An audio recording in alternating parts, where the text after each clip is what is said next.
Ramayana Kalpavrksam.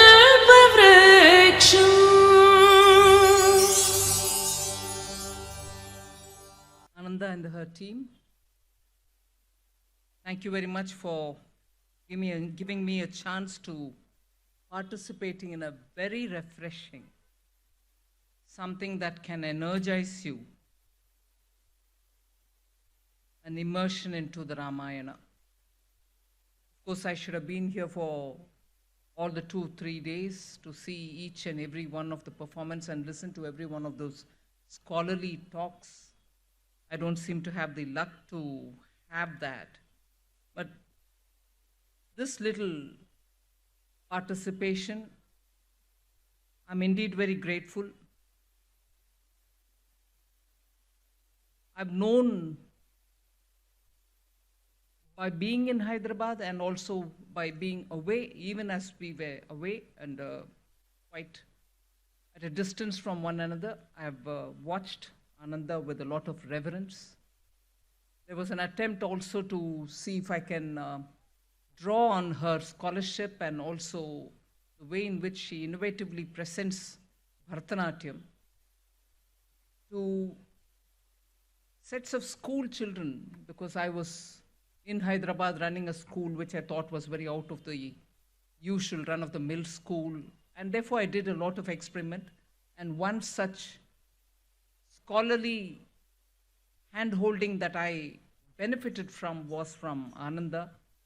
She made a very big impact on our children, and that actually has left I would imagine, a lifelong impression on those children as well. So, in a way, my association with Ananda starts with probably her mother when she was running in Secunderabad, the dance school, to which I used to take my daughter and few others. But of course, my daughter came out of it earlier, realizing she was not that nimble-footed, but she went into music, and she plays the tabla today. And that's where the association started, and therefore I've had the benefit of even getting associated with her mother for the wonderful institution that she runs. But let me first appreciate her for having chosen the name Ramayana Kalpavrksam. Naturally, all of us who have had something to do with Telugu literature do appreciate the fact that it is the magnum opus of Kavi Samrat, Vishwanatha Satyanarayana. I don't read Telugu, but I do enjoy listening to Telugu. I've heard a bit of it. I've had also somewhat some exposure to good poetry read out in Telugu. Of course, all the Tyagaraja Swami Kritis, of course, the Bhadrachala Ramadasa Kritis, unbelievable. They're all outstanding examples of the beauty of Ramayana and also the sweetness of the language Telugu. So it's nice that you picked up that name from Vishwanatha Satyanarayana, the first Jnanpith awardee in Telugu and also Padma Bhushan recipient in 1971. So I just have two major chunks on which I would want to share my thought, not taking too much of your time because all of us will love to see the performance. Ramayana is certainly a Kalpavriksha. I don't need to tell, because I'm one of those probably 100th generation of people who are listening, hearing, breathing, and also understanding, knowingly or unknowingly, so much of Ramayana. And sometimes when you do relate and connect yourself to it, you realize how this one life story of a great Purushottama, a man who was born to be a human being, but who acquired by steady practice all the divine qualities, and therefore we refer to him as Purushottama, Maryada Purushottama, as they would in the north. So it is not just in a metaphysical sense or a metaphorical sense, but it is indeed a Kalpavriksha, because it's a storehouse of so many things that Indian culture can refer to, and I've just randomly listed 7 different ways in which our culture is so strongly influenced by the Ramayana, whether it is oral storytelling, whether it is written text, theater, dance, visual arts. I'm just going one by one, just so that we recall for a moment where the strong flavor, the wonderful fragrance of Ramayana has spread in all our daily lives. So if I were to take dance as the first example, it's of course strongly seen in many of the classical dance, whether it is Bharatanatyam, Odissi, Kathak or whatever, or Kuchipudi as we are in Andhra. Even traditional theatre styles, whether they are Ramlila, Yakshagana or Kudiyatam, all of them have very strong Ramayana influence. The temple architecture and the number of temples which are devoted to Rama, whether the icon inside the Moolasthana Murti is in stone or any other Navabhashanam or any other material, Rama has been always the most loved God to be in the form of a temple, installed in a temple. Now, literature, again, is very strongly influenced, whether it is the Tamil Ramavataram, or Telugu's Ranganatha Ramayanam, or Bengal's Krittivasi Ramayanam. You have Ramayana in every language. So, latest, of course, in our generation, belonging to 20th century, is Rajaji's own Chakravarti Thirumagan. And then you had A.K. Ramanujam writing about so many different Ramayanas. So Ramayana has that, beautiful quality of a nice fragrance which wafts in the air and influences all of us. Then, of course, in music, I've already mentioned Tyagaraja or Bhadrachala or Tulsi. All of them Rama bhajans, both in Hindustani and also in Carnatic. Then if you go over to the arts, there are Patachitras of Orissa, stone carvings of Tamil Nadu, even the Panchaloha and bronze statues, which are made now for over centuries. All of them had Rama as the theme.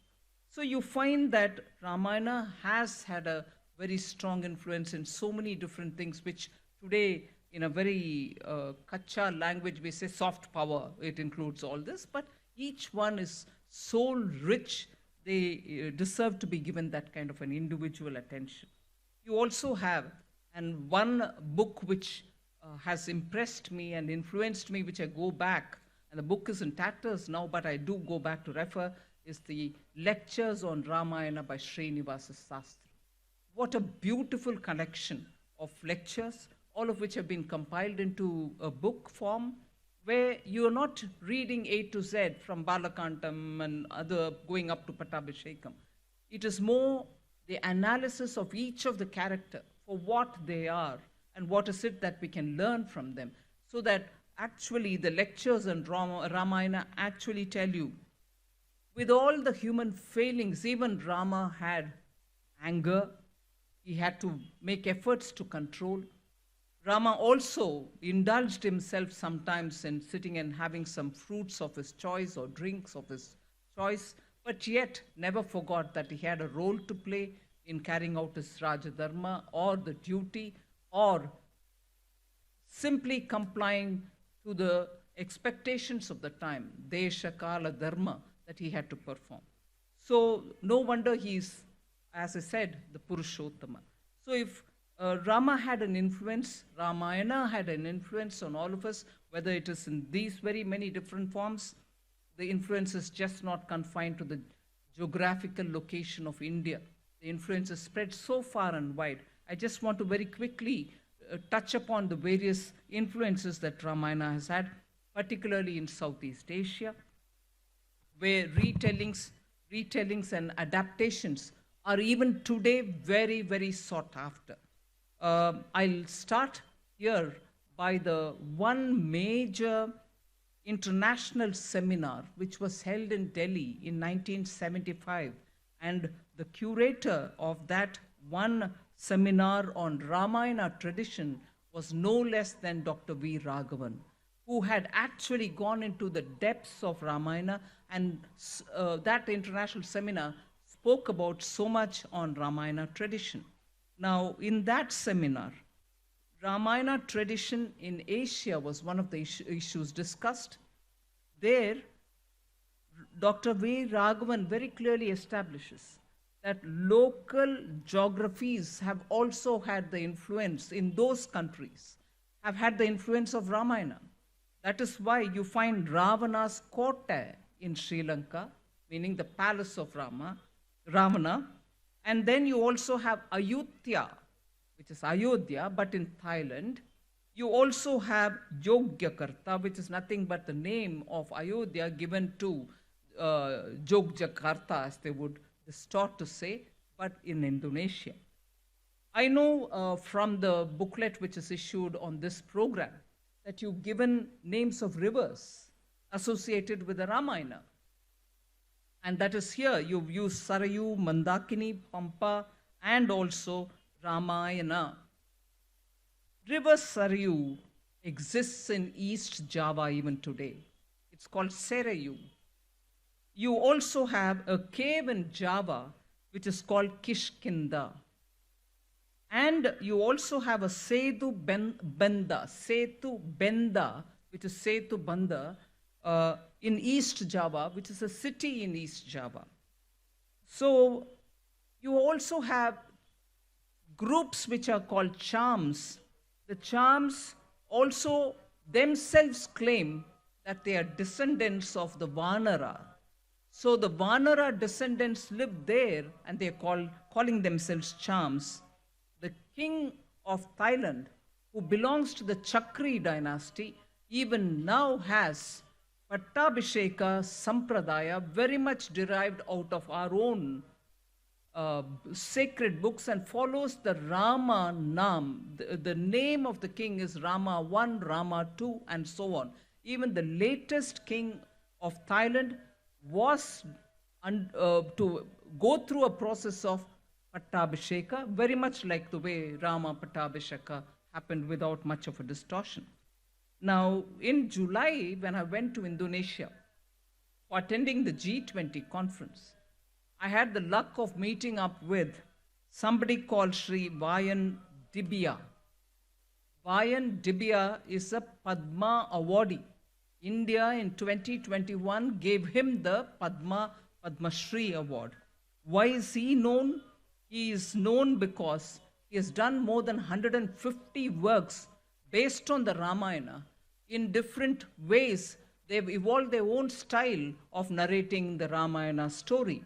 And if I can just recall, I went in to see one of the performances, and that was called Kechak, which was in Bali. Very much in an ambience like this, but a larger crowd sitting in an amphitheater watched the monkey chant. Kechak in Indonesian stands for monkey chant.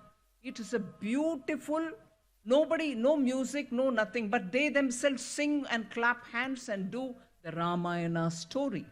So it is the Kechak is a very popular tourist attraction. Anyone who goes to Java, Bali, watches this play, and this is also one of the contribution of Vayan Dibya, who received the Padma Shri award. Now, other than that, there are notable versions in Southeast Asia. I would very quickly refer to them. Thailand has a Rama Kain, which is nothing but the story of Rama. And in that, Rama is called as Praram, and Sita is called as Sida, and Ravana is called Totsaken. But the story is very much a Ramayana story. Similarly, in Laos, you have a Ramayana, and even today they perform it, but it is said as two brothers' story, Rama and Lakshmana's story there. In Cambodia, it's called Ramkar, but Ramayana. And of course, in Cambodia, many of you all must have visited the Angkor Wat, which has so many of the stories of Ramayana chiseled on their walls. Indonesia and Bali also, other than the Kechak, have Kakawin Ramayana, which is very sought after by the tourists, and beautifully and delicately the story of Ramayana is narrated. In Philippines, in a particular language, Maranao, which is a very strong language of the South Philippines, which is now spread all over. Probably very few people speak that language now, but they also have a portrayal of Rama as a noble king, and it's called Ravana is also given a very respectable role. He is treated as a noble king, and it is called Maharadhya Lavana, that Ramayana version. Myanmar treats Ramayana as part of the Jataka tales, and therefore Jataka tales, it's called Yamazatva, and that is called also Ramayana, but it's part of the Buddhist Jatakas. Malaysia has a Hikayat Seri Rama, which also brings in Ramayana with some Islamic elements of good morals which are being taught, and Malay folklore is also added. So in Vietnam, lastly, Truan Q, the tale of the king, tale of Q, is also one of the very important ways in which Ramayana is depicted, and it's also received a lot of attention from the tourists who go there, and unhesitatingly most of their symbols in the country do reflect. And I'm sure many of you all would have noticed these performances when you travel. In conclusion, without taking much of your time, even all of us would love to see the performance. I congratulate Ananda for conceptualizing a program like this. It's a very important contribution that she and many artists are going to make in keeping alive the story of Ramayana, not because it is sacred, yes, it is sacred, but it has eternal values, and it has such values which each one of us can imbibe and have it as a relevant code for us. Actually, if we each understand, once you follow Swadharma, to whatever extent today, and you improve on it tomorrow and day after and so on, practice of Swadharma itself, not so much for the other's sake, but for your inner calm and inner strength, there's nothing better than following your Swadharma, whichever be it. And that is where India's moral strength lies, and that's what is going to keep India strong as a civilization without having to fight a war or take to arms. Our Swadharma is the one which makes India different from anybody else. I also congratulate P.P. Rajugaru for the wonderful calligraphy through which is shown how Ramayana can be viewed, and Dr. Anupama Kylash for being the co-collaborator. These are all great efforts in keeping up a great story, great literature, and again going back to referring to Kavi Samrat, Vishwanatha Satyanarayana Garu in Andhra Pradesh, in Telangana, in Telugu-speaking lands, is actually a big service that we do for the language as well. So thank you, Ananda, for this wonderful evening. Ramayana Kalpavrksam